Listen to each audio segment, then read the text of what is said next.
நாளைக்கான வீடியோ தாங்க வந்திருக்கு. இது வந்து பார்ட் 1ங்க. பார்ட் 2 வந்து நெக்ஸ்ட்டு வந்துக்கிட்டே இருக்குங்க. இந்த வீடியோவில் பார்த்துக்கிட்டோம்னா, நம்ம ஆதி இருக்கார்ல, ஆதி வந்து ராமா நடிக்காங்க. நம்ம பாரதி இருக்காங்கல்ல, பாரதி வந்து ஜானுவா நடிக்கிறாங்க அப்படின்னு தாங்க சொல்லணும். சூப்பராக இருக்குது எபிசோடு அப்படின்னு தாங்க சொல்லணும். அதெல்லாம் பார்க்குறப்ப சேனலை மட்டும் மறக்காமல் லைக் அண்ட் சப்ஸ்கிரைப் மட்டும் பண்ணிடுங்க.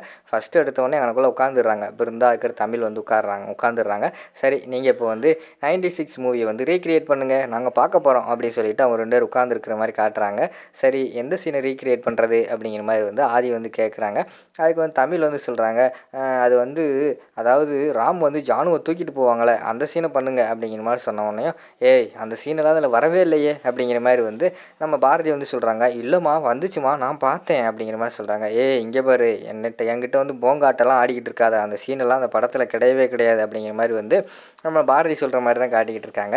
சரி, நீங்கள் என்ன பண்ணுறீங்கன்னா ஃபோனில் பேசுவாங்கள்ல அந்த மாதிரி ரீக்ரியேட் பண்ணுங்கள் அப்படிங்கிற மாதிரி சொல்லிட்டு பிருந்தா வந்து சொல்கிறாங்க. சரின்னு சொல்லிவிட்டு அவங்க 2 பேரும் வந்து ஃபோனில் பேசிக்கிட்டே இருக்காங்க. ஃபோனில் அந்த படத்தில் வந்து பேசுவாங்கள்ல அது மாதிரி வந்து ஆதியும் பாரதியும் பேசுகிற மாதிரி தான் காட்டிக்கிட்டு இருக்காங்க. ஆனால் நம்ம ஆதி வந்து சொதப்பிடுறாரு. அதாவது ஆதியை வந்து ஜானுக்கிட்ட பேச சொன்னால் அவர் பார்த்தா பாரதி நினச்சிக்கிட்டே வந்து ஃபோனில் பேசிக்கிட்டு இருக்கிற மாதிரி காட்டுறாங்க. அந்த நேரத்தில் வந்து சொதப்பிடுறாங்க. சரின்னு சொல்லிட்டு கோவப்பட்டு அந்த இடத்துல வந்து பாரதி வந்து போயிடுறாங்க.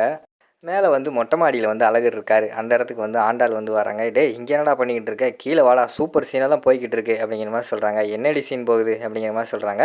அங்கே 96 மூவி மாதிரி நம்ம ஆதியும் பாரதி ரீக்ரியேட் பண்ணிக்கிட்டு இருக்காங்க. வா செம்ம ஃபன்னாக இருக்குது அப்படிங்கிற மாதிரி சொல்கிறாங்க. அதுக்கு என்ன பண்ண சொல்கிறேன், நான் வரல நீ போ அப்படிங்கிற மாதிரி சொல்கிறாங்க. என்னடா இப்படி சொல்கிற அப்படிங்கிற மாதிரி கேட்டவனையும், ஆமாடி இந்த பிளானை நான் போட்டு கொடுத்ததே நான் தான், தமிழ்கிட்ட நான் தான் இப்படியெல்லாம் நடிக்க வைங்க அப்படிங்கிற மாதிரி சொல்கிறேன் அப்படிங்கிற மாதிரி சொன்னோம். டேய் பரவாயில்லையடா, உன் மண்டைக்குள்ளேயும் அறிவெல்லாம் இருக்கேடா அப்படிங்கிற மாதிரி சொல்லிகிட்டு இருக்காங்க.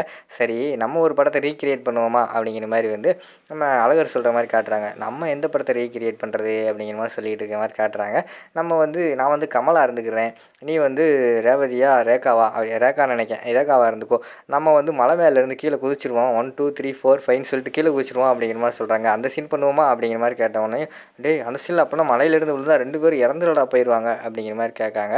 அதெல்லாம் 2 பேர்லாம் இறக்க மாட்டாங்க, அந்த பொண்ணு தான் இறக்கும். கமல் வந்து தப்பிச்சுக்கிடுவார். சரியா, கமல் வந்து கடைசி வரைக்கும் தாடி வச்சுக்கிட்டு எப்படி சுற்றுவார் தெரியுமா அப்படிங்கிற மாதிரி சொல்கிறாங்க. டேய் என்னடா விளாண்டுக்கிட்டு இருக்கியா அப்படிங்கிற மாதிரி சொல்கிறாங்க. ஆமாம், பிறகு நீ என்னை லவ் பண்ணவா செய்கிற, உன்னை நினச்சி கடைசி வரைக்கும் தாடியோடு தான் சுற்ற போகிறேன், அதான் பார்த்தேன் அப்படிங்கிற மாதிரி சொல்கிறாங்க. அதெல்லாம் வேணாம், வேறு ஒரு படத்தை நல்ல படத்தை சொல்லு அப்படிங்கிற மாதிரி வந்து அந்த இடத்துல வந்து நம்ம இவங்க சொல்கிறாங்க, ஆண்டாள் வந்து சொல்கிறாங்க, நல்ல படமா, நம்ம பேசாமல் வெளிநாட்டு இங்கிலீஷ் படத்தை பண்ணிடுவோமா அப்படிங்கிற மாதிரி சொல்கிறாங்க. இங்கிலீஷ் படமா, இங்கிலீஷ் படம் என்ன படம்டா அப்படிங்கிற மாதிரி சொன்னோடனே, காஞ்சூரிங் பண்ணுவோமா அப்படிங்கிற மாதிரி வந்து அழகர் கேட்குறாரு. டேய் அது வந்து பேய் படம்டா, அதை எப்படா பண்ணுறது அப்படிங்கிற மாதிரி கேட்டவொடனே, அதுக்கெல்லாம் ஒன்றும் பண்ண வேண்டாம், காலையில் விடிஞ்ச உடனே உன் முகத்தை பார்த்தனே பேய் மாதிரி இருந்துச்சு, அப்படியே நீ ஒன்றும் மேக்கப் எதுவுமே போட வேண்டாம், அப்படியே நடித்தா போதும், காஞ்சூரிங்காகவே இருப்பேன் அப்படிங்கிற மாதிரி சொல்கிறாங்க. டேய் பாடுறா உடனே அப்படின்னு சொல்லிட்டு அவங்க வந்து செல்லமாக சண்டை போடுற மாதிரி தான் காட்டிக்கிட்டு இருக்காங்க. அடுத்து வந்து நம்ம அழகருக்கு வந்து ஒரு ஃபோன் வருது. சொல்லுங்கள் அப்படிங்கிற மாதிரி கேட்டவொடனே, சார் எங்கே சார் வரணும், ட்ரெஸ்ஸு தைக்க கொடுத்துட்ருந்தீங்களே உங்கள் அட்ரஸ் சொல்லுங்கள், கொண்டு வரேன் அப்படிங்கிற மாதிரி சொல்கிறாங்க. ஊருக்குள்ளே கேளியா, வருங்கால பிரசிடென்ட்னு சொல்லு அப்படிங்கிற மாதிரி சொன்னோன்னே, சார் தெரியலன்னு சொல்லிட்டாங்க அப்படிங்கிற மாதிரி நோஸ் கட் பண்ணி விட்டுறாரு. ஓ அப்படி சொல்லிட்டாங்களா, சரி விடு, இப்போதைக்கு பிரசிடெண்ட்டாக இருக்கிற தர்மலிங்க வீட்டுக்கு வா, அங்கே தான் இருக்கேன் அப்படிங்கிற மாதிரி சொன்னோடனையும், டே என்னதுடா ட்ரெஸ்ஸுன்னு எதோ சொல்கிறான் அப்படிங்கிற மாதிரி வந்து ஆண்டாள் கேட்குறாங்க. ஆமாடி, அவங்க 2 பேர்த்த வந்து 96 மூவியில் நடிக்க வச்சாச்சு, அந்த ஃபீலுக்கு கொண்டு வரணும்னா அந்த ட்ரெஸ் இருக்கணும்ல, அந்த ட்ரெஸ் இருந்தால் தான் அந்த ஃபீலே வரும் அப்படிங்கிற மாதிரி வந்து அந்த இடத்துல வந்து நம்ம அழகர் வந்து சொல்கிறாங்க. அடுத்து பார்த்தா அவங்ககிட்ட ட்ரெஸ்ஸை வாங்கி நம்ம பாரதிக்கிட்டையும் ஆதிக்கிட்டையும் கொடுத்துட்றாங்க. பார்த்தா அவனுக்குள்ள ஆதி வந்து அந்த 96 மூவியில் ட்ரெஸ்ஸை போட்டு வந்துடுறாங்க. இங்கிட்டு பாரதி வந்து அந்த மஞ்சள் கலர் சுடிதாரை போட்டு ஒரு சாலை போட்டு வந்துடுறாங்க. வந்தவுடனே எல்லாருமே கூப்பிட்றாங்க. அப்போ இருந்து அவன் தமிழும், அம்மா இங்கே வாங்க, இங்கே பாருங்கள் பாரதி பாருங்கள் அப்படிங்கிற மாதிரி சொன்னோடனையும் பாரதி பார்த்தவொடனே, ஏய் சூப்பராக இருக்குடி, அந்த திரிசா பிள்ளை மாதிரியே இருக்க அப்படிங்கிற மாதிரி வந்து லட்சுமி சொல்கிற மாதிரி காட்டுறாங்க. பேசாமல் நீயே திரிசாவை நடிச்சிருக்கலாம் போல, அந்தளவுக்கு சூப்பராக இருக்குது அப்படிங்கிற மாதிரி சொல்கிறவனே பாட்டி வந்து சொல்கிறாங்க, அதே நடி சாலை முன்னாடி போட்டிருக்க அப்படிங்கிற மாதிரி சொன்ன உடனே பிறந்து வந்து சொல்கிறாங்க, பாட்டி அந்த படம் பார்த்தது இல்லையா, அந்த படத்தில் வந்து சாலை முன்னாடி தான் தொங்க போட்டிருப்பாங்க அப்படிங்கிற மாதிரி சொல்கிறாங்க. என்னவோ சாலை எது கொடுத்தான்னு மறந்து என்னென்னமோ பண்ணிக்கிட்டு இருக்காளுங்க அப்படின்னு சொல்லிட்டு பாட்டி வந்து அந்த இடத்துல திட்டிக்கிட்டு போகிற மாதிரி காட்டுறாங்க. அடுத்து வந்து சரி, நீங்கள் வந்து ரொம்ப நாள் பிரிஞ்சிருந்து இப்போ வந்து ஒன்று சேர்ந்துருக்கீங்க, 96 மூவி மாதிரி ரீக்ரியேட் பண்ணுங்க அப்படிங்கிற மாதிரி சொன்ன உடனேயும் பார்த்தா நம்ம ஆதி வந்து லேசாக கண்ணை மூடுறாரு. கண்ணை மூடிட்டு அப்படியே பேச ஆரம்பிக்கார். பாரதி, நான் வந்து உங்களை எங்கே பார்த்தேன்னா, சென்னையில் ஒரு நாள் வந்து ஒரு புடவை கட்டிட்டு வந்தீங்களே அப்போ தான் பார்த்தேன். என் இதயத்தில் அப்படி ஒரு துடிப்பு வந்து நான் பார்த்ததே கிடையாது. அன்னைக்கு தான் அப்படி ஒரு துடிப்பை பார்த்தேன். அதனால தான் உங்கள அன்னையிலேருந்து நான் லவ் பண்ண ஆரம்பித்தேன். ஏன் பாரதி என்னை விட்டு போனீங்க?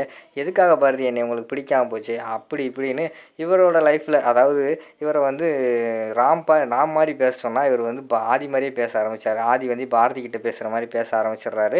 கடைசியில் டக்குன்னு பார்த்தா ஃப்ளாஷ்பேக் மாதிரி காட்டுறாங்க. அவர் வந்து கண்ணை மூடிட்டு அதை நினச்சிக்கிட்டு இருந்திருக்காரு. பிருந்தா வந்து சொல்கிறாங்க, ஆதி அண்ணா என்னண்ணா குனிஞ்சிட்டு கண்ணை மூடினீங்க, அப்படியே கனவுக்கு போயிட்டீங்களா அப்படிங்கிற மாதிரி கேட்டோடனே, இல்லை கண்ணை மூடிட்டே ரிஹர்சல் பண்ணிக்கிட்டு இருந்தேன் அப்படிங்கிற மாதிரி சொல்கிறாங்க. சரி அண்ணா, நீங்கள் வந்து இப்போ வந்து ராமா இருக்கீங்க, அது ஜானுக்கிட்ட பேசுங்க அப்படிங்கிற மாதிரி சொல்கிறாங்க. உடனே நம்ம ஆதி இருக்காங்கல்ல, ஆதி வந்து ராமா மாதிரி ஜானகிட்ட பேச ஸ்டார்ட் பண்ணுற மாதிரி காட்டுறாங்க. அதோட பார்த்துட்டிங்கன்னா இந்த ஃபஸ்ட் எபிசோட வந்து முடிச்சிடுறாங்க.